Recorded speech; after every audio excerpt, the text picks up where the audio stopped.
Amém. Graças a Deus, graças a Deus. Mas vamos à Bíblia agora, irmão. Vamos abri-la no livro de Atos dos Apóstolos, capítulo 2, versículo 42. E vamos continuar a série de mensagens sobre o verdadeiro cristianismo.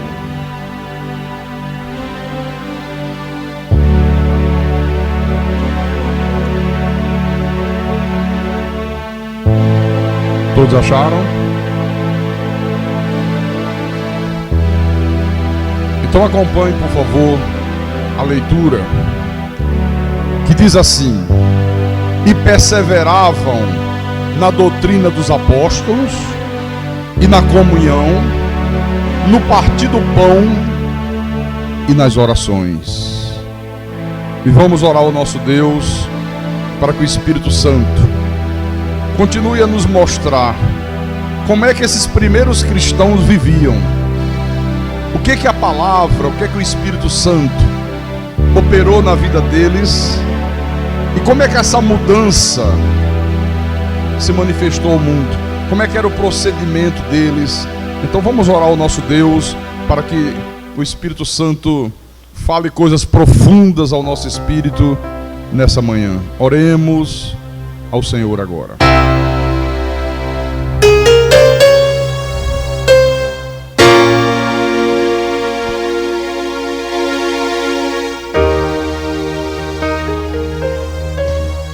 Senhor Jesus Cristo, nosso Deus e nosso Pai, nós hoje temos uma consciência muito grande de que a cada dia, a cada semana, a cada mês, a cada ano, nós estamos crescendo mais e mais no conhecimento de Deus.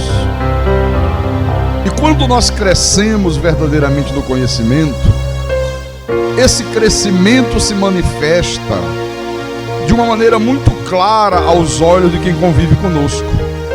As pessoas veem a mudança que começa a ser operada em nossas vidas. Nós mudamos na nossa maneira de pensar, a nossa escala de valores muda, nós damos as costas às coisas desse mundo, às coisas vis, às coisas que Deus abomina, as coisas que só trazem malefícios para a alma e dor e sofrimento para a vida. À medida que nós crescemos no conhecimento de Deus, vai gerando dentro de nós um temor reverencial muito grande. Não é medo, é temor, respeito para com Deus. A igreja, o cristianismo, passa a ser a coisa mais importante das nossas vidas. Nada ocupa o lugar da igreja. O Senhor passa a ser a coisa primordial em nossas vidas, meu Pai. E por isso, nós queremos aprender mais ainda dessa verdade. Queremos que o Senhor nos exorte através dos exemplos que o Senhor mesmo permitiu que fossem registrados no Santo Livro, para que eles abençoassem as nossas vidas. E nessa manhã, Senhor, fala à tua igreja, fala ao teu povo, fala a esse homem, a esse rapaz, a esta senhora, este senhor, fala a esta jovem, fala ao teu povo, aqueles que o Senhor trouxe a esse santuário com mãos de amor, com laços de misericórdia. Abre o coração do teu povo, para que eles possam compreender a tua palavra, para que eles possam ouvir verdadeiramente a tua voz. Usa-me como instrumento teu, usa-me como pastor que o Senhor mesmo constituiu e vocacionou sobre esse ministério. Fala através de mim, Jesus. Dá-me a capacidade de poder explanar a tua palavra, porque a minha suficiência, ela vem do Senhor, o Deus Criador dos céus e da terra. Eu te peço em nome de Jesus, em nome do Senhor, e que todo o povo de Deus que crê, diga amém e amém. Diga graças a Deus. Então, meus irmãos amados, minhas irmãs em Cristo, nós temos visto aqui, ao longo desses cultos, que no início da igreja, quando a igreja foi estabelecida, quando os primeiros cristãos apareceram, foram acrescentados à igreja, ela fundamentava a sua fé na doutrina dos apóstolos. E uma coisa interessante que eu quero que você perceba: todos criam na mesma verdade. O ensino era o mesmo para todos os cristãos, independente de onde eles estavam. Se a pessoa era um cristão e ela morava em Éfeso, congregava na igreja de Éfeso, ela tinha um ensino. Se ela era uma pessoa cristã, se converteu, estava congregando na igreja dos Coríntios, ela tinha o mesmo ensino. Se ela congregava na Galácia, na igreja dos Gálatas, tinha o mesmo ensino. Se ela congregava lá em Colossos, a igreja dos Colossenses, tinha o mesmo ensino. Se estava em Tessalônica, era o mesmo ensino. Era como se hoje você pudesse entrar em qualquer denominação e tivesse a certeza de que você ouviria o mesmo ensino. Hoje é diferente. Você vem numa igreja, é um ensino. Você vai na outra ali da esquina, é outra coisa. Você vai na outra de frente, é outra história, né? A sensação que dá é que existem várias Bíblias, quando na verdade só existe uma Bíblia. E por que chegou a esse ponto, pastor? Nós vamos chegar lá. O problema, meus irmãos, é que à medida que pregadores do quilate do apóstolo São Paulo foram desaparecendo, junto com eles também foi desaparecendo a sã doutrina, o evangelho da graça de Deus. E o resultado disso foi simplesmente trágico. A igreja, a partir do momento que ela começou a desprezar o evangelho, a partir do momento que ela não teve mais pregadores que tivessem zelo pela igreja, como Paulo tinha, Paulo dizia assim: suportai-me, pois, na minha loucura, porque zelo por vós com o zelo de Deus, para vos apresentar sem mácula, como virgem pura, para um só esposo que é Cristo. Então Paulo zelava pela igreja, ele tinha o cuidado de não deixar entrar na igreja doutrina de homens, de não entrar coisa do paganismo, de não entrar heresia destruidora, os ensinos de demônios, como ele costumava falar. Depois que isso aconteceu, a igreja começou a enveredar pela estrada escura da apostasia e acabou se transformando no famigerado sistema católico romano. Você acredita nisso? Acabou se transformando na igreja católica. O sistema passou a ser o catolicismo romano. Agora já não era mais o ensino dos apóstolos, agora era o ensino dos papas.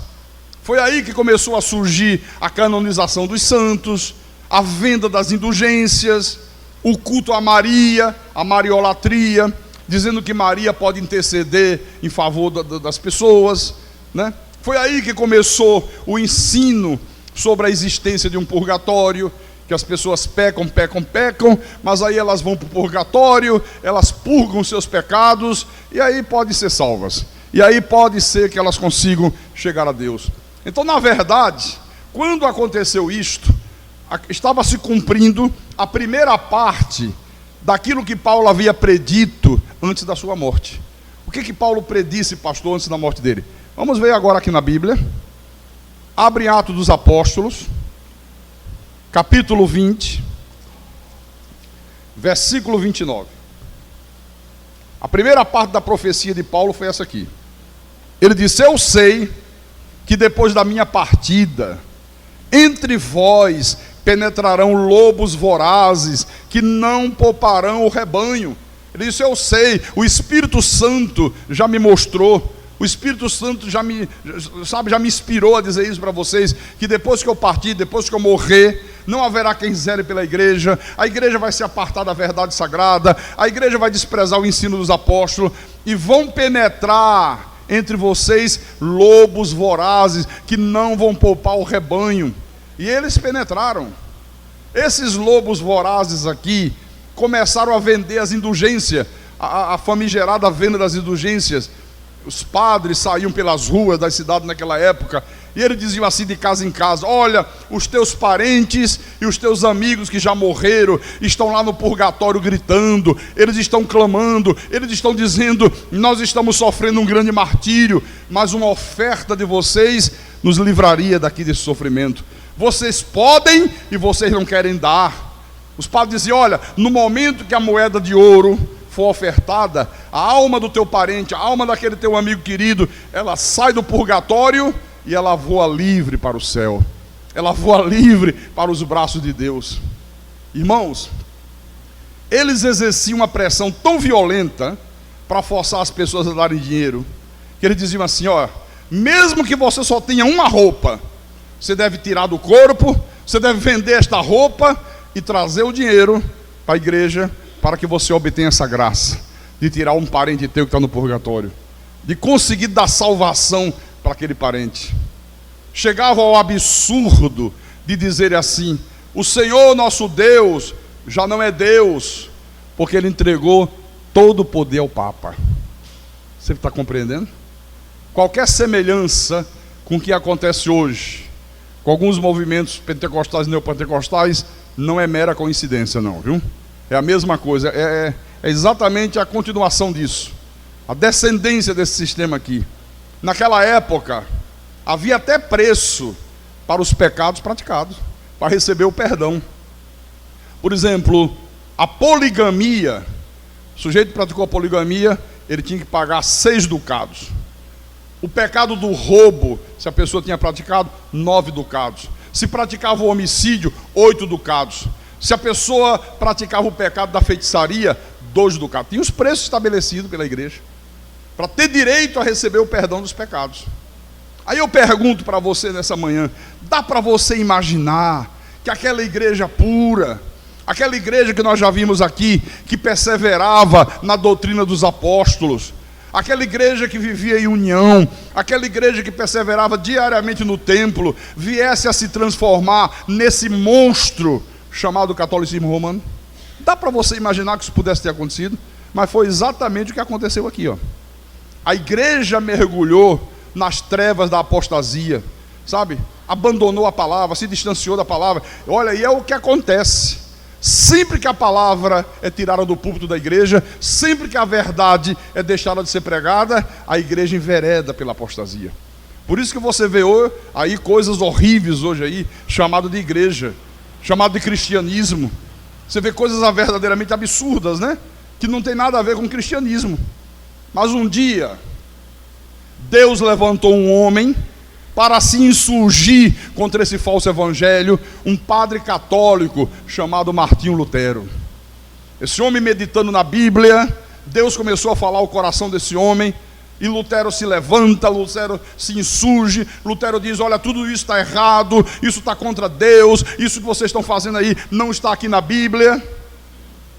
Foi desta época que Lutero disse assim: eu cansei meu corpo à força de vigílias e jejuns, mas a única coisa que eu consegui foi um espírito quebrantado e triste. Ele disse: se não fosse o evangelho, se eu não tivesse me fortalecido na força do evangelho, eu não poderia ter resistido nem mais um dia, eu não ia mais suportar.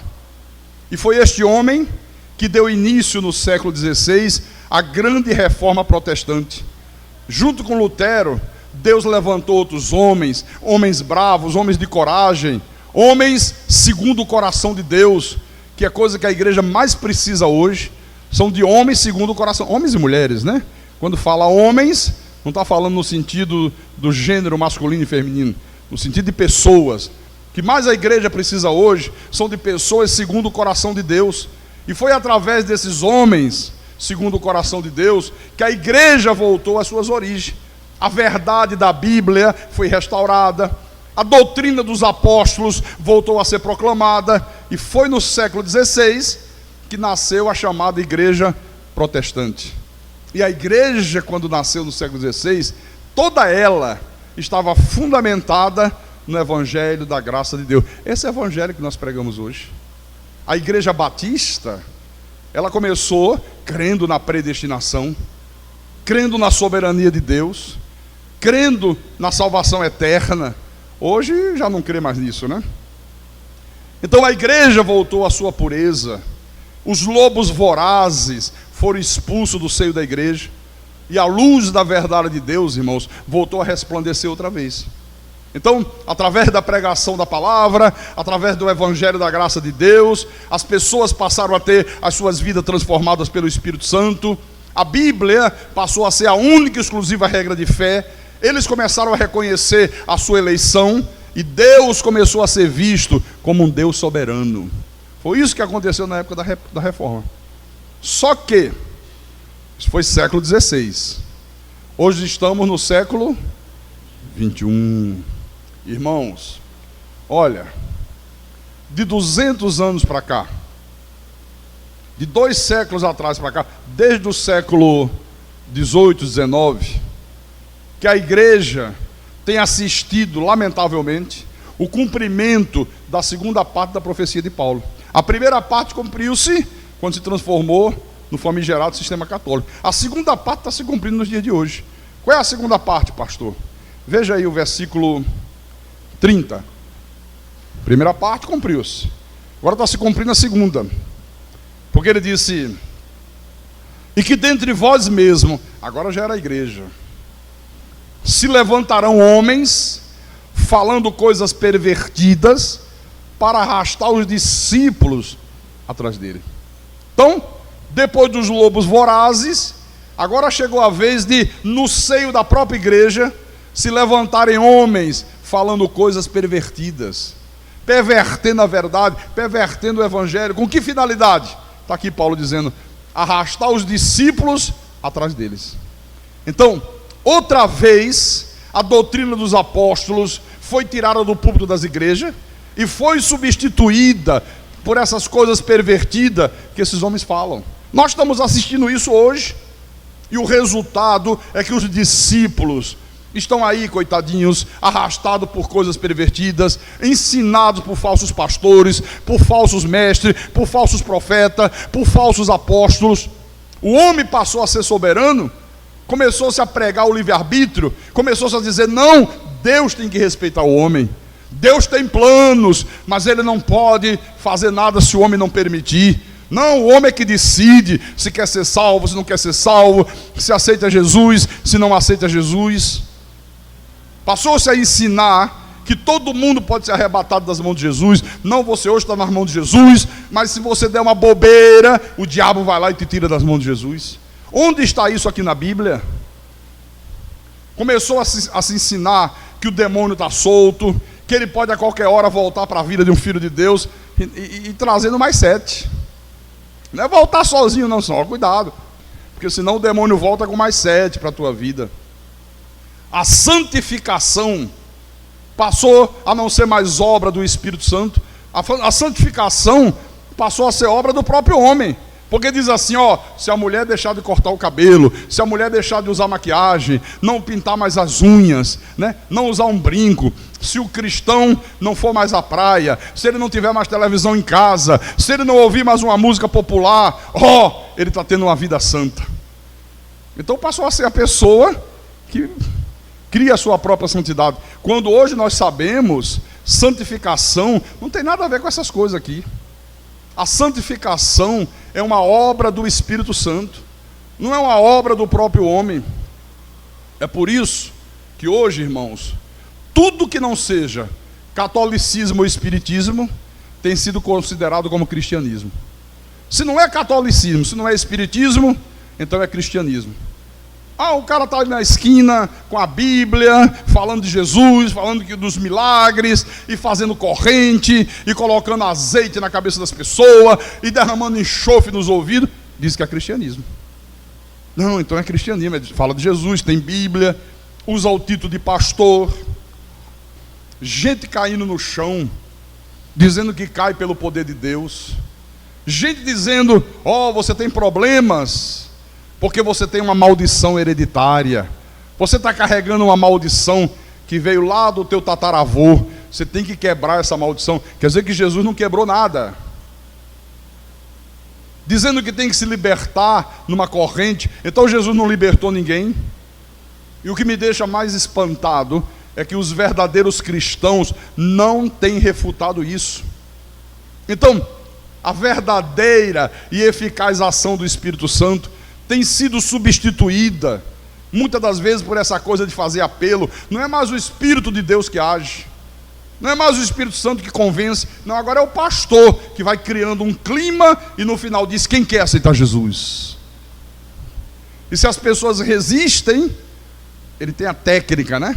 Olha, se você não aceitar hoje, você que está aqui pela primeira vez, olha, Deus está te dando uma chance. Vai que você sai da igreja e o carro te atropela ali na esquina, você vai para o inferno. Aí a pessoa, Deus que me livre, então deixa eu aceitar logo de uma vez hoje para resolver o problema. Mas não é assim que se faz ou não é? Quem já passou por isso aqui? Você está compreendendo? Eu estou falando a verdade. Reavivamentos forjados, shows, muito coral, muita coisa estranha, profecias mentirosas. Tudo isso, meus irmãos, tem sido colocado dentro da igreja, substituindo a verdadeira e eficaz ação do Espírito Santo. E o resultado é que nós vemos aí uma avalanche de gente que atende ao apelo de um pregador, se diz cristão, diz que se tornou, viu meu vizinho lá fulano, não é que ele hoje aceitou? Aceitou o quê? Tomar injeção, beber Coca-Cola, comer... Não aceitou Jesus. É mesmo, eu levei ele hoje lá na igreja, na hora do apelo, você acredita? Ele não queria aceitar não, mas eu dei umas 2 cotoveladas na costela dele, ele disse, ai, deixa que eu vou, se você quebra minha costela, eu aceito. Problema é que nós temos aí uma igreja cheia de pessoas que atenderam um apelo, mas que continuam vivendo como ímpios. Nada muda, não mostram fruto de uma regeneração, não apresentam frutos de um novo nascimento. Muitos, na verdade, não passam do joio no meio do trigo. Não passa do joio no meio do trigo. Eu sei que muita gente fica zangada quando eu falo isso. Tem gente que diz, essa pregação é muito ofensiva, essa pregação da graça de Deus é muito antipática, né? Eu gosto de ouvir que todo mundo é de Deus. Eu gosto de ouvir uma pregação que diz que todo mundo é santo, todo mundo está salvo, ninguém fica preocupado com a vida de ninguém, sabe da maneira que o sujeito está vivendo, mas ele é de Deus de qualquer forma. Não, mas não é assim que a Bíblia mostra. Por favor, abra no livro de Gênesis, que é o primeiro livro da Bíblia, capítulo 15, versículo 1 em diante. Então diz assim: depois destes acontecimentos, veio a palavra do Senhor a Abraão numa visão e disse: não temas, Abraão, eu sou o teu escudo, e teu galardão será sobremodo grande. E aí Abraão respondeu a Deus: Senhor Deus, que me haverás de dar, se eu continuo sem filhos, e o herdeiro da minha casa é o Damasceno Eliezer? Era um escravo, um servo que Abraão tinha. Eu não tenho filhos, eu não tenho herdeiro, né? O único herdeiro que eu tenho é esse aí, o meu servo. Disse mais Abraão: a mim não me concedeste descendência, e um servo nascido da minha casa será o meu herdeiro. A isto respondeu logo o Senhor, dizendo: não será esse o teu herdeiro, mas aquele que será gerado de ti será o seu herdeiro. Ora, irmãos, Abraão era um homem já de idade avançada, um senhor de quase 100 anos. A esposa dele, Sara, uma senhora também de quase 100 anos, estéril, não podia dar à luz um filho. E vem agora a Deus e diz: não, Senhor, o teu herdeiro não vai ser o teu servo Eliezer, não, Damasceno Eliezer. O teu herdeiro será alguém que será gerado por você mesmo. Você vai gerar um filho, Abraão. Você conhece a história, né? Chega lá na frente, o milagre acontece. Abraão, mesmo levando em conta o seu corpo já amortecido, mesmo levando em conta a idade avançada de Sara, mesmo levando em conta que ela era estéril, ele creu sem duvidar, porque tudo que Deus promete, Deus cumpre. Pelo poder, Deus é poderoso, Deus pode todas as coisas. E para Deus cumprir, não depende de artimanhas humanas, não depende de lógica, depende única e exclusivamente do seu poder. Agora, quando o homem procura fugir desta verdade aqui, olha, é catastrófico. Quando o homem começa a querer criar artifício, querer fazer coisas para ajudar Deus, ao invés de crer no poder sobrenatural de Deus, é uma tragédia. Aconteceu isso com a vida de Abraão, você quer ver? Vira a página aí. Capítulo 16. Diz assim: ora, Sarai, eu estou lendo do jeito que está na Bíblia, porque aqui o nome era Abrão e Sarai. Lá na frente é que Deus muda o nome dele para Abraão e o dela para Sara, né? Então Sarai, mulher de Abrão, não lhe dava filhos, tendo porém uma serva egípcia por nome Agar. Disse Sarai a Abraão: eis que o Senhor me tem impedido de dar à luz filhos. Toma, pois, a minha serva, e assim me edificarei com filhos por meio dela. E Abrão anuiu ao conselho de Sarai. Olha o perigo que é você dar ouvidos ao mau conselho. Olha o conselho que a mulher dele deu. Abraão, vem cá. Você tem visto que Deus não tem permitido que eu dê à luz a filhos. Eu sou uma mulher estéril. Mas nós temos aí a nossa serva Agar, uma mulher bonita, linda, maravilhosa. Eu vou permitir que você coabite com ela, que você se relacione com ela, e assim eu vou me edificar com filhos por meio dela. E Abraão disse: está certo, tá? Tem lógica. Olha esse negócio de tem lógica, meu irmão. Tem certa lógica mesmo, né? Né? Eu estou com um problema, deve ser uma maldição hereditária. Tem lógica, sabe? Eu acho que é o demônio que está trancando meus caminhos. Tenho que me libertar. Tem lógica. Agora a pessoa acorda, o prejuízo já está feito. Ele anuiu ao conselho de Sarai. Então, Sarai, mulher de Abrão, tomou a Agar, a egípcia, sua serva, e deu-a por mulher a Abraão, seu marido, depois de ter ele habitado por 10 anos na terra de Canaã. Ele a possuiu, e ela concebeu, ele engravidou. Vendo ela que havia concebido, foi sua senhora por ela desprezada. Depois que a serva deu à luz uma criança, aí começou a desprezar a mulher de Abraão, Sarai. Não, aqui quem está por cima da carne seca sou eu. Olha, aqui quem está tomando conta do pedaço sou eu, não é mais ela não. Ó. Dei um filho para ele, começou o problema que ia acontecer. Aquilo que eu disse. Quando se foge, meus irmãos, dessas regras de Deus, o resultado é sempre humano, nunca divino. Olha o resultado que aconteceu aqui, um resultado humano, não foi um resultado divino. Nasceu uma criança, nasceu, realmente nasceu. Mas será que esta criança é a que Deus prometeu para ele? Vamos ver isso. Não era. Abre Romanos.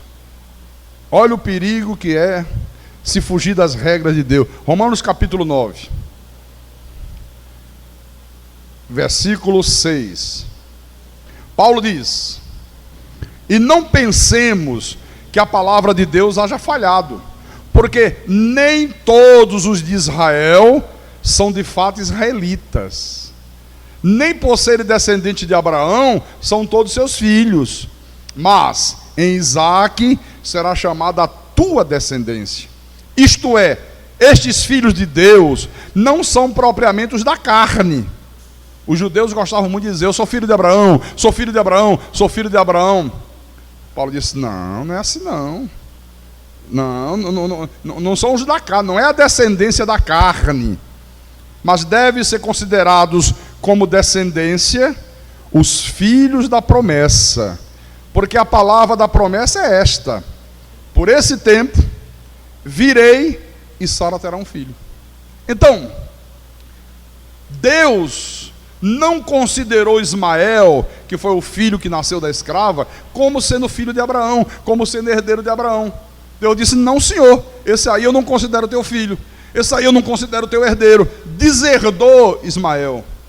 Sabe o que é que está acontecendo hoje na igreja? Os pastores modernos estão enchendo a igreja de Ismaéis. Por quê? Porque através de técnicas humanas, eles vão produzindo falsos convertidos. Negócio de apelo, sabe? Não, se levantar a mão, aceitou Jesus, é filho de Deus. Não, se batizou nas águas, já é cristão, já é a prova que a pessoa é de Deus. Vamos lá, batiza nas águas. Quando eu mergulhar você na água, você está sepultando a velha criatura. Quando você levanta da água, você é nova criatura. Que mentira! E as pessoas vão acreditando, vão produzindo falsos cristãos, vão chamando essas pessoas de filho de Deus, mas o problema é que Deus não reconhece como seus filhos. Isso é que é grave. É gente que está dentro da igreja, mas se for submetida ao teste de DNA, não vai aparecer lá o gene de Deus. Não vai aparecer. Gente que não tem a semente do Espírito Santo. Porque o verdadeiro cristão, ele não é resultado de um apelo. O verdadeiro cristão, ele é resultado da ação direta do Espírito Santo. Olha, quando Paulo disse aqui, não pensemos que a palavra de Deus era falhada, porque nem todos de Israel são de fato israelitas. Ó, é como se ele dissesse hoje, olha, não pense que a palavra de Deus tenha falhado, porque nem todos que se dizem evangélicos são de fato filhos de Deus. É a mesma coisa que ele estivesse dizendo isso hoje. Ia chocar muita gente, não ia? Como é que é? Nem todos que se dizem, eu sou evangélico, não, eu sou crente, nem todos são de fato filhos de Deus. Nem por terem atendido um apelo, são seus filhos. É isso que ele diria hoje aqui, ó. Os de Deus é da descendência de Isaac. Isaac nasceu não através de técnicas humanas. Não, fica com a minha serva, deita com ela lá, gera um filho, passa a ser meu filho e está tudo em casa.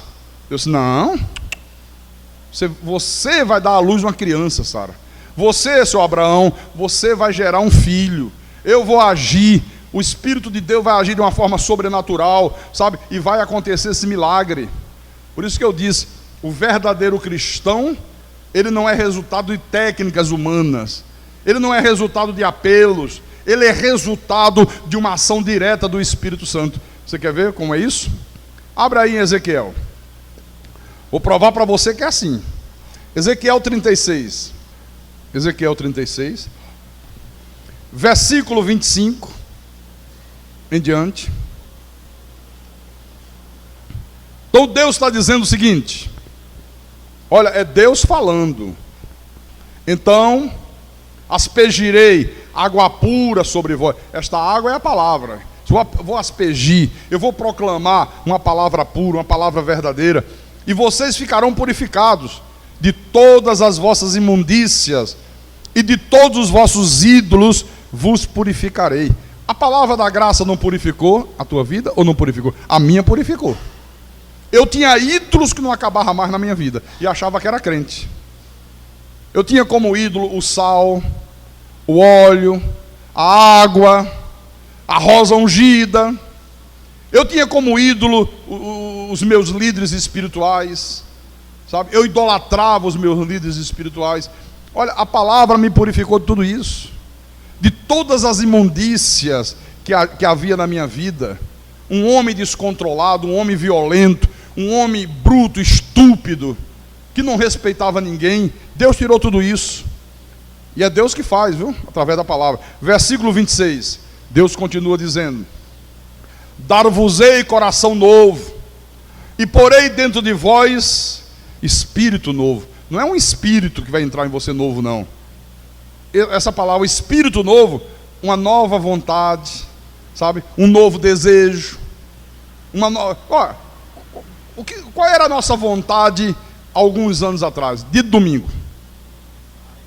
Era ir para a praia. Não, domingo de manhã eu vou para a praia.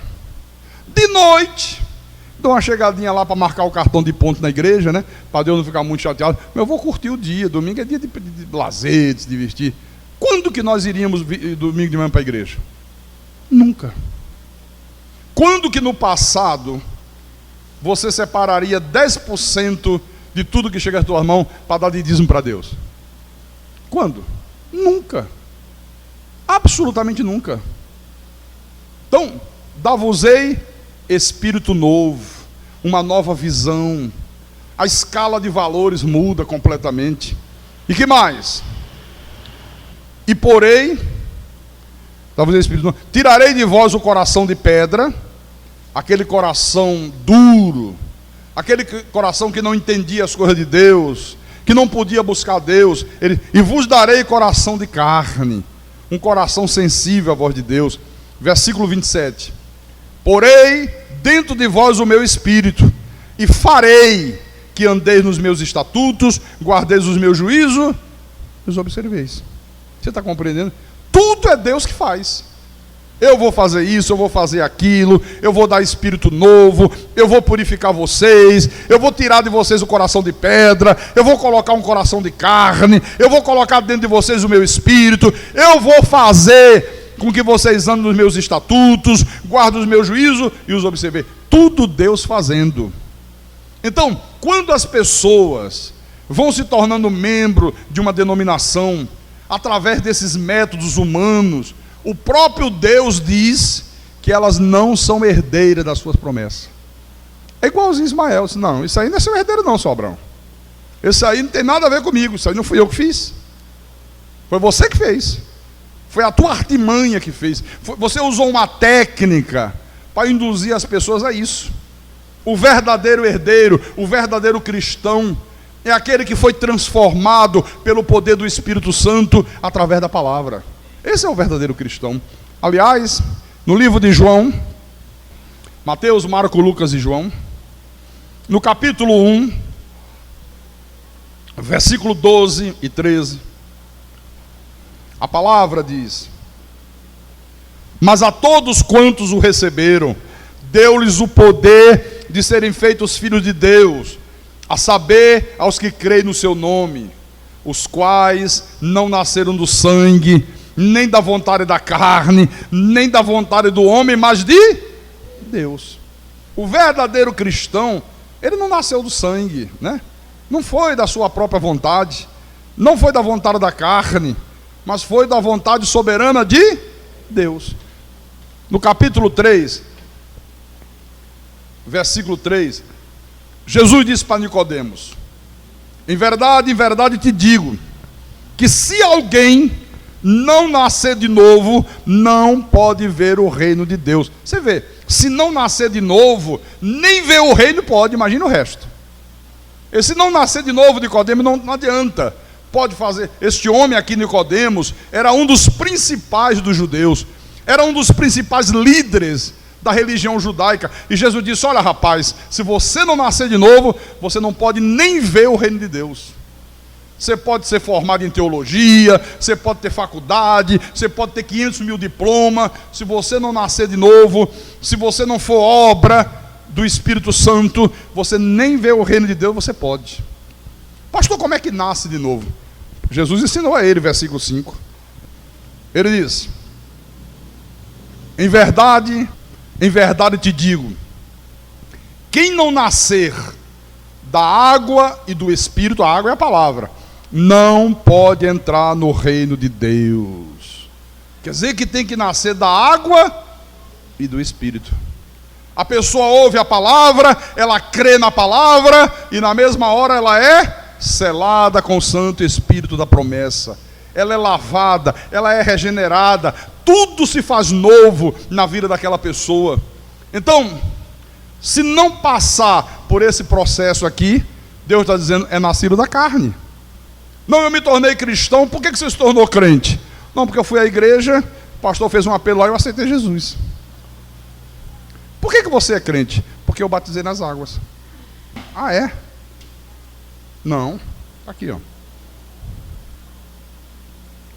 Se não nascer da água e do Espírito, é nascido na carne. Olha, irmãos, eu não quero ninguém no nosso ministério nascido da carne, mas de modo e qualidade. Eu quero aqui nessa igreja pessoas verdadeiramente nascidas do Espírito Santo. Uma pessoa nascida do Espírito Santo, ela é cristão de verdade, ela é convertida de verdade, sabe? Tudo muda na vida da pessoa. Por isso que aqui nessa igreja não se usa técnicas de manipulação. Você já viu alguma vez aqui se fazendo apelo para aceitar Jesus? Tem gente que vem aqui, pastor, aqui não tem apelo não, é? Não. Mas era bom fazer, né, pastor? Que cada culto eu ia ver como ia aparecer almas para o Senhor. Ah, Jesus amado. Aqui não se faz um emocionalismo barato. Não, aqui se prega a verdade, aqui se prega a palavra. Se a pessoa vem a essa igreja, ela pode ter vindo do catolicismo, ela pode ter vindo da macumba, ela pode ter vindo de uma vida de pecado, entrou pela primeira vez aqui. ela vai ouvir a palavra, ela vai ouvir a verdade. Se ela é uma predestinada, se ela veio trazida por Deus, porque é Deus que traz, Deus mesmo, irmão, vai abrir o coração dela, vai fazê-la compreender a palavra pregada, ela vai se reconciliar com Deus, ela vai se arrepender da sua vida errada, e a partir daí, ela vai começar a viver como viviam esses cristãos aqui de Jerusalém.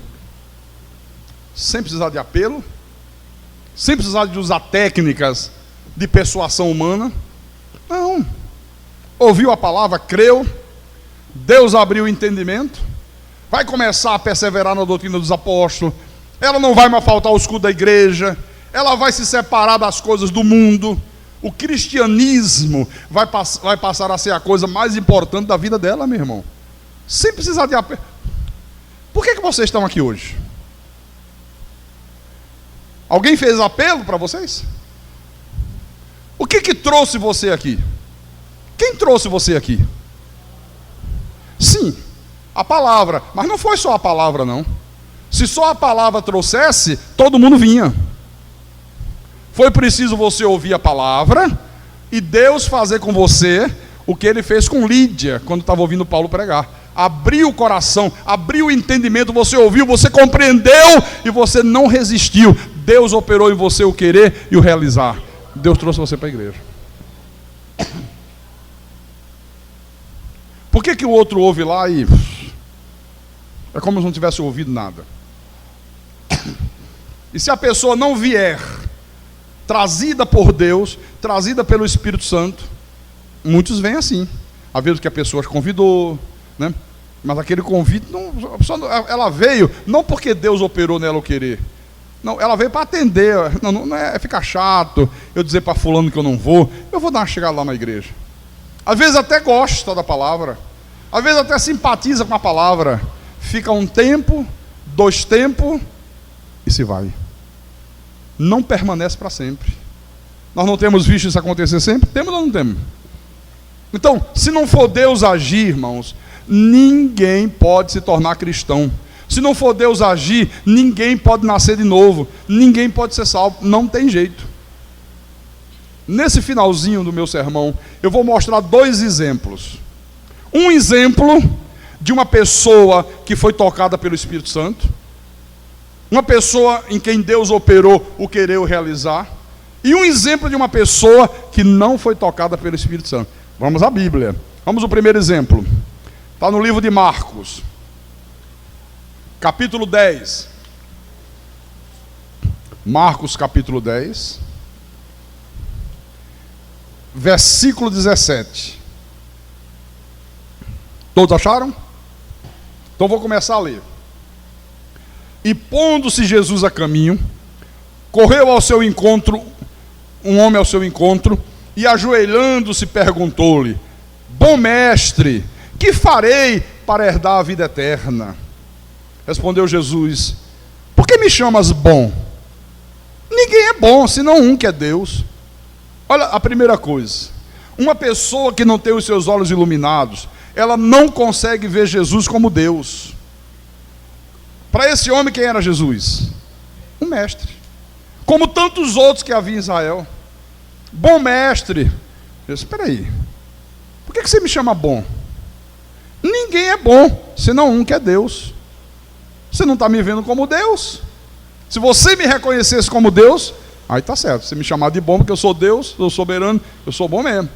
Mas você não está me reconhecendo, né? Jesus estava dizendo aqui, né? Você vê que para muita gente, Jesus é apenas a segunda pessoa de uma trindade, é apenas um numeral. Quem é Jesus? A segunda pessoa da trindade. Não, Senhor, Ele é o único e soberano Deus, né? Então, para esse jovem rico aqui, Jesus era apenas um bom mestre. O que hei de fazer para herdar a vida eterna? Você vê? O que eu faço, Senhor, para ser salvo? O que eu faço para conquistar a vida eterna? Você vê, uma pessoa que não é tocada por Deus, ela acha que a salvação é ela que conquista. Ela acha que a salvação depende das obras e não da ação sobrenatural de Deus. Não era isso que esse jovem aqui achava? Que farei? O que eu tenho que fazer? para herdar a vida, para ter direito a ser salvo, para ter direito à vida eterna, né? Jesus disse assim: sabes os mandamentos: não matarás, não adulterarás, não furtarás, não dirás falso testemunho, não defraudarás ninguém, honra teu pai e tua mãe. Aí ele respondeu: mestre, tudo isso eu tenho observado desde a minha juventude. Que sujeito mentiroso, cara de pau, né, rapaz? Não, todos os mandamentos eu cumpro tudo, perfeito, santarrão. A igreja está cheia de gente assim, viu? Que diz que não peca, que aponta o dedo para apontar os erros de todo mundo, só não enxerga o dela, né? Está cheio desse indivíduo aqui. Só que ele não sabia que ele estava lidando com o próprio Deus. Você pode enganar qualquer um. Eu tenho capacidade de enganar você, você tem capacidade de me enganar. Nós temos essa capacidade terrível de fingirmos, de dissimularmos, né? Só que a pessoa de Deus não finge nem dissimula. Mas se nós quisermos, nós enganamos uns aos outros. Agora, ninguém consegue enganar Deus. Este rapaz aqui, se ele entrasse hoje e 99% das igrejas evangélicas chegasse diante do pastor, se prostrasse de joelho: pastor, o que eu tenho que fazer para herdar a vida eterna? O pastor já ia ficar todo: puxa, se ajoelhou nos meus pés, ó. Calma, meu filho, deixa eu fazer logo uma oração para você. Senhor Jesus, eu recebo esta alma como a tua ovelha. Escreve o nome dela no livro da vida. Dá ordem até a Deus, ó. Escreve o seu nome. Ele veio, ele quer a vida eterna. Fica de pé. Você vai fazer o seguinte: em primeiro lugar, você vai aceitar Jesus. Você aceita Jesus como teu único Salvador? Aceito. Aceita mesmo? Aceito. Você vai batizar nas águas, vai comprar uma Bíblia, vou fazer o cartão de membro. Pronto, você está salvo. Você tem a vida eterna. E o que eu tenho que fazer para ter vida eterna mesmo? Bom, compra um livro na livraria, tem lá um livro que eu escrevi, eles dizem, né? 12 passos para a salvação. Olha, 12 passos para herdar a vida eterna, né? Jejuar, fazer vigília, e não sei o que, não sei o que, não sei o que, não sei o que. Olha, ele, na mesma hora, esse rapaz aqui ia ser agregado ao rol de membro da igreja.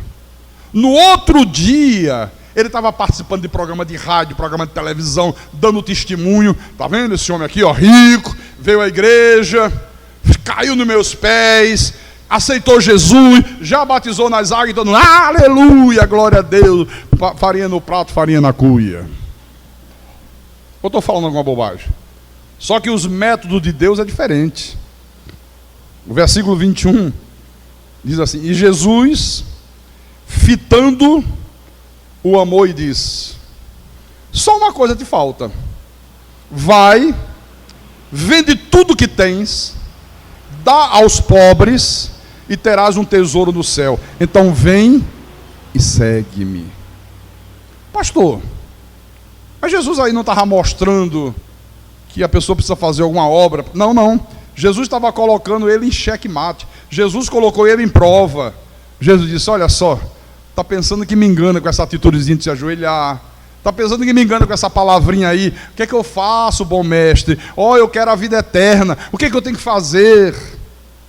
Jesus disse: não, você não é ovelha. Você não foi trazido pelo Espírito Santo, não foi eu que te trouxe. Você está vindo, você está querendo aí criar um clima para as pessoas te reconhecerem como cristão. Vou logo colocar você em xeque. Vou provar você e vou mostrar que você não é nada disso que você está dizendo. Tá bom, já que você tem tanta fé, já que você está tão desejoso da vida eterna, já que você diz que desde a juventude que você obedece a palavra, só falta uma coisinha, jovem. Vai, vende tudo que você possui, distribui para os pobres, dá para os necessitados. Olha, você vai ter um tesouro no céu. Depois que você fizer isso, você venha e me siga. Quando ele ouviu isso, olha como a história mudou. Olha como a atitude desse homem mudou de figura. Versículo 22. Ele, porém, contrariado com esta palavra, retirou-se triste, porque era dono de muitas propriedades. Quando foi posto à prova, Jesus mostrou que ele era um fingido, que ele não estava ali impulsionado pelo Espírito Santo. Aliás, olha, irmãos, Jesus sempre põe à prova as pessoas que se dizem crente, as pessoas que se dizem cristã, as pessoas que dizem que querem segui-lo. para desmascarar os hipócritas. Ele sempre põe à prova. Eu até lembro agora, eu já falei aqui na igreja, em outra oportunidade, diz que na época da cortina de ferro, lá na extinta União Soviética, então havia a igreja subterrânea, porque não se admitia igreja, cristianismo no comunismo. Se uma pessoa se convertia, ela podia até ser morta pelo Estado. Mas havia aqueles que se convertiam, as Bíblias entravam clandestinamente, da mesma maneira que se trafica droga hoje, naquela época se traficava Bíblia para entrar nos países comunistas. E foi se formando uma igreja subterrânea. Ele se reuniu escondido, sabe, de domingo, sabe, lá nas escondidas, combinavam se reunir aquele grupo. Então diz que um dia estava reunido um grupo de irmãos, assim, como nós estamos aqui hoje. Lá dentro de uma casa, tudo fechado, para ninguém saber, e de repente diz que bateram na porta. Mas bateram muito forte na porta. Seria, caramba, quem será? Todo mundo assustado, abre lá. Aí quando abriram, entra 2 soldados com metralhadoras em punho. E diz, muito bonito. Quer dizer que aqui vocês dizem que tem Deus, que existe Jesus, que não sei o quê. Pois bem, nós viemos aqui, vamos matar todos vocês. A não ser que vocês se arrependam agora. Reneguem esse Jesus. Desista da Bíblia. Aí sua vida vai ser salva, aí nós não vamos matar. O resto vai morrer. Diz que começou a levantar gente, entregando as Bíblias, rasgando Bíblia. Não, prometo que a partir de hoje não quero mais saber de Jesus, não quero mais saber de Deus. Eu fui enganado, eu fui ludibriado. Por favor, poupe a minha vida. Então pode ir embora, olha. Ficou uma meia dúzia de cabeça baixa, orando a Deus, contrito. Depois que saiu todo mundo, só disseram, fecha a porta agora lá. Fechou a porta. Fique de pé. Meus irmãos, nós também somos crentes. Nós viemos aqui para confraternizar com vocês, mas queríamos que os hipócritas saíssem do nosso meio. Por isso nós fizemos isso, para tirar os hipócritas, tirar os fingidos daqui. E ficou só meia dúzia. É sério a coisa, né? Abra em Lucas, capítulo 9, versículo 57. Olha como Jesus age. Diz assim: indo eles caminho afora, alguém lhe disse, seguir-te-ei para onde quer que fores. Alguém disse, Senhor, eu quero te seguir, para onde quer que o Senhor for, eu estou pronto para estar ao teu lado. Mas Jesus lhe respondeu, olha, as raposas têm seus covis, as aves do céu têm ninhos, mas o Filho do Homem não tem onde reclinar a cabeça. Jesus estava dizendo, olha, presta atenção, rapaz. Você está vendo a raposa lá do campo? Ela tem lá o seu covil, onde ela vive com os filhos, com a família, né? As aves do céu têm seus ninhos. Eu, Filho do Homem, não tenho nem onde reclinar a cabeça, viu? Então, se você está pensando em me seguir, pensando que a coisa é fácil, pensando que seguir Jesus é se hospedar em hotel 5 estrelas, vou pregar em tal lugar. Muito bem, contrata um hotel 5 estrelas para mim, eu quero uma Mercedes no aeroporto quando eu chegar, e eu quero um cachê de 10 mil. É isso que você vê os pregadores fazerem hoje. Eu disse, olha, não é assim. É duro. É difícil. Tem uma senhora que ela era esposa de um rapaz que já esteve aqui conosco, queria ser pastor, mas com 2 meses desistiu. E ela falou para o pastor Márcio assim, olha, vou dizer uma coisa para você, você está na Cristo da Vida há quanto tempo? Márcio falou, 2 anos e pouco. Tá. Pois é, deixa eu dizer uma coisa para você, olha, só fica ali quem é verdadeiramente convertido. Ali só quem é verdadeiramente convertido. E é verdade, que a coisa é dura, muito dura, viu? Não é fácil não. Então, versículo 59. A outro disse Jesus, segue-me. Ele, porém, respondeu, permite-me ir primeiro sepultar o meu pai. Pastor, o pai dele tinha morrido? Não tinha morrido não. Um pai idoso. Eu, Senhor, eu te sigo. Aí você sabe, né? Tem um pai muito idoso. Deixa primeiro meu pai morrer. Aí eu sepulto, fico livre do problema e eu te sigo. Mas Jesus insistiu: deixa os mortos o sepultar os seus próprios mortos. Tu, porém, vai e prega o reino de Deus. É aquela pessoa que diz assim: não, eu bem que queria vir à igreja para ajudar, mas eu tinha um dente para obturar. E tu não tinha dentista outro dia? Só no dia do culto? Está brincando com Deus, rapaz. Está brincando com a verdade de Deus. Sabe? Sempre dando desculpa. Não, eu amo tanto Jesus. Olha como eu amo ouvir a palavra. Ama tanto ouvir a palavra e se contenta em vir à igreja uma vez por semana. Uma pessoa que ama ouvir a palavra, rapaz. Olha, ela está na igreja quarta-feira à noite, ela está domingo de manhã, ela está domingo à noite, ela ama ouvir a palavra. Você vê como é que as pessoas que amam a praia agem? 6 horas da manhã já estão saindo para a praia. Sol de 50 graus. E vai lá e fica no sol, e se queima todo. E sabe, quando dá 6 horas da tarde... Puxa, já deu 6 horas, o sol já está indo embora. Ai, como passou rápido. Você já viu as pessoas que amam o futebol, como é que elas agem? Pode botar jogo em qualquer data do mês, o estádio enche. Você vê botar um jogo e dizer assim: olha, deu pouquinho a gente porque é dia 20, o pessoal está sem dinheiro. Você já viu isso? Só se o time estiver ruim. Se o time está perdendo, vou lá ver o time que perde. Se estiver bem, meu irmão, enche o estádio. Mas na igreja você ouve pessoas dizer, né? Não, eu não posso nem ajudar porque já é dia 20. Eu só posso ajudar no início, quando eu recebo dinheiro. Mas o cara que ama o futebol, ele tem dinheiro para ir em qualquer jogo, qualquer época do mês. Está chovendo, ele vai para o jogo. Compreende isso?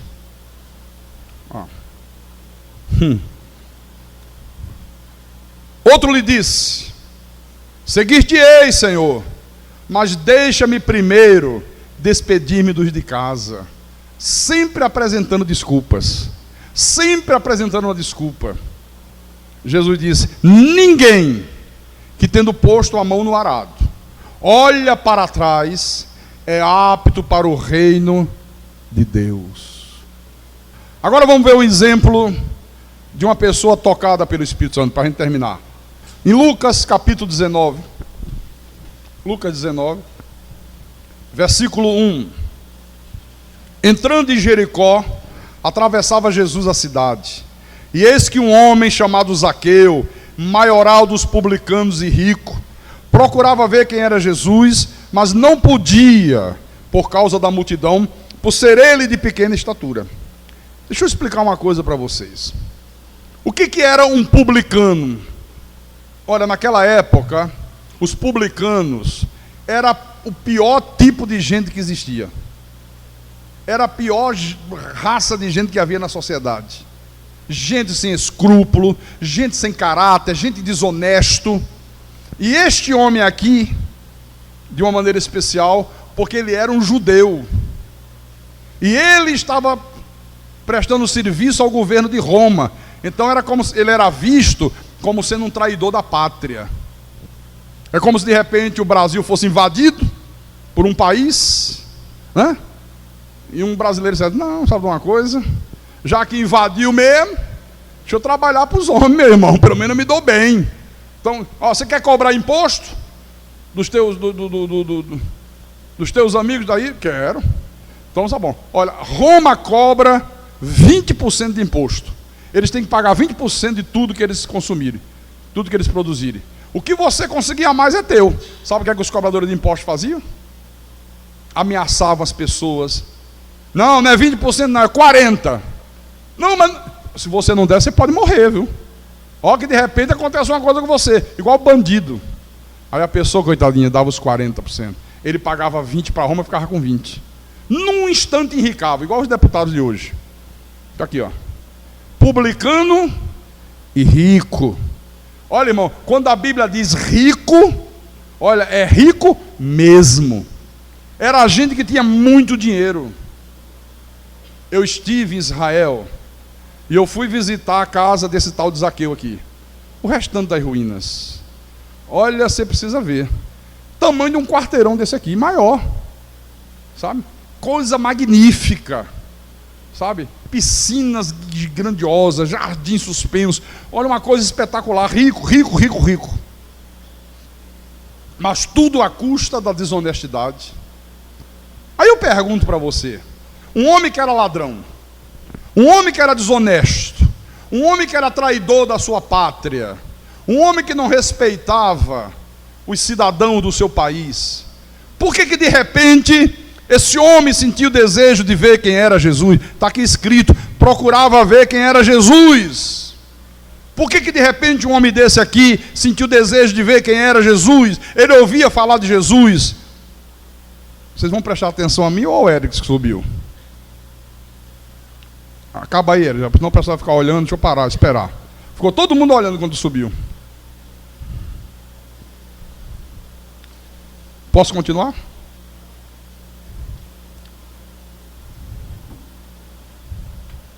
O que levou esse homem a sentir desejo de ver quem era Jesus? Depois você lê lá em Filipenses, capítulo 2, versículo 13. Porque Deus é quem efetua em vós o querer e o realizar. Quer dizer, era Deus já trabalhando no coração desse homem. Era uma ovelha, era um predestinado, estava morto em delitos e pecados. Então ele procurava ver Jesus, mas não podia, por causa da multidão, por ser ele de pequena estatura. Era um homem pequeno, era um homem que tinha uma altura pequena. E aí você vê, quando é Deus agindo no coração do homem, olha, ele passa por cima de qualquer obstáculo, ele enfrenta qualquer dificuldade. Os publicanos, os coletores de impostos, eles só andavam no meio do povo cheio de segurança, porque eles podiam ser assassinados. O ódio que as pessoas tinham era tão grande, que se eles pegassem ele sozinho, podiam matar. Olha que coisa. Ele não temeu, entrou no meio da multidão. Rapaz, você está correndo risco? Não, não quero saber. Eu quero saber quem é Jesus. Eu quero ver quem é esse Jesus que as pessoas falam tanto. Eu estou sentindo uma inquietação. Eu não estou conseguindo me controlar. Era um homem pequeno, a multidão era grande, não conseguia ver Jesus. O que ele fez? Voltou para casa. Não. Quando é Deus chamando, não tem jeito. Olha o versículo 4. Então, correndo adiante, subiu a um sicômoro, a fim de vê-lo, porque por ali havia de passar. Um sicômoro, ainda tem hoje lá em Jericó. É como se fosse uma mangueira, essa a nossa árvore mangueira, muito grande, muito alta. O cara subiu no sicômoro. Um homem rico, devia estar muito bem vestido, devia estar usando um paletó de terno fabricado na Inglaterra, né, de linho inglês, devia estar usando gravata de seda italiana, devia estar usando sapato de couro alemão, deve ter parado a sua Mercedes, bonitona, reluzente, e eles não quero nem saber, eu vou subir nessa árvore aqui. Os dedos deviam estar cheios de anéis de ouro. Subiu na árvore. Olha, quem é chamado por Deus é assim. E agora vem o principal. Está lá ele, em cima da árvore. Versículo 5. Quando Jesus chegou àquele lugar, olhando para cima, como é que Jesus sabia que tinha um sujeito em cima da árvore, hein? E não devia ter só ele, devia ter outras pessoas. Olhando para cima, disse-lhe: Zaqueu, desce depressa, pois me convém ficar hoje na tua casa. O cara deve ter tomado um susto, meu irmão. Quase que ele cai de lá, quebra o pescoço. Ele, é com você mesmo. Seu nome não é Zaqueu? Perfeitamente. Como é que o homem me conhece? Já foram fofocar de mim para o homem. Já foram falar da minha vida? Que nada. A palavra diz: eu conheço as minhas ovelhas. Eu as chamo pelo nome. Zaqueu, desce depressa. Me convém, é conveniente a mim me hospedar na tua casa hoje. Zaqueu, desce depressa, pois me convém ficar hoje em tua casa. Tá bom, senhor. Eu vou orar para ver se é isso mesmo. O povo de Deus é assim, Deus fala. Você ouviu Deus falar? Você conferiu na Bíblia? Eu vou orar para ver se é isso mesmo. Diz que vai orar para ver se é isso mesmo, se é aquilo que está na Bíblia mesmo. É muita ser vergonhice, muita cara de pau, né? Não. Ele desceu a toda pressa e o recebeu com alegria. Versículo 7. Todos os que viram isto murmuravam, dizendo que ele se hospedara com um homem pecador. Olha, perceba a diferença entre a atitude deste homem Zaqueu e a atitude do jovem rico. Já percebeu a diferença? Um ficou triste e foi embora, porque não foi chamado por Deus. Ele mesmo veio. Achou que podia herdar a vida eterna, que podia fazer alguma coisa. Esse aqui não, ele só começou a sentir um desejo de ver quem era Jesus, mas era Deus efetuando nele o querer, o Espírito Santo, e o realizar. Já era o Espírito Santo agindo na vida desse homem. Quando o homem é trazido por Deus, não precisa o pastor ficar fazendo apelo para aceitar Jesus, não precisa o pastor ficar exortando para não faltar cultos, não precisa. Mas não precisa mesmo. Não precisa ninguém ficar mandando ele ser generoso nas ofertas. Não precisa ninguém estar exortando para ele ser fiel nos dízimos. Não precisa. Zaqueu chegou na casa desse homem. Jesus chegou na casa desse homem de Zaqueu. Deve ter falado coisas maravilhosas. Deve ter falado da palavra. Deve ter pregado. Sabe qual foi o resultado? Leia o versículo 8. Entrementes, Zaqueu se levantou e disse ao Senhor: Senhor, olha, já chamou Jesus de quê? Senhor. Como é que o jovem rico chamou? Mestre. Senhor, resolvo dar aos pobres a metade dos meus bens. E se em alguma coisa eu tenho defraudado alguém, eu quero restituir 4 vezes mais. Jesus não mandou ele fazer isso não, irmão. Sabe? Só em ouvir a palavra, ele já sentiu o desejo de se reconciliar com Deus, de consertar as coisas erradas, já deu as costas ao mundo, já não dava mais importância aos bens materiais. Senhor, eu resolvo, eu estou resolvendo, sou eu que quero pegar metade dos meus bens, do que eu possuo, e dar aos pobres. Poxa, que coisa, hein? E tem mais. Aquilo que eu adquiri roubando as pessoas, eu quero devolver para elas 4 vezes mais do que eu roubei. Em outras palavras, deve ter ficado sem nada. Deve ter ficado sem nada. Então Jesus lhe diz: hoje houve salvação nesta casa, pois que também este é filho de Abraão, porque o Filho do Homem veio buscar e salvar o perdido. Aleluia. E quem tem ouvidos, ouça o que o Espírito falou à igreja nesta manhã, em nome de Jesus Cristo e para a glória do Deus Todo-Poderoso. Aleluia. Louvado seja o nome de Jesus Cristo. Oh, aleluia, Santo Deus. Vamos ficar de pé. Vamos ficar de pé em nome de Jesus. Para a glória de Deus.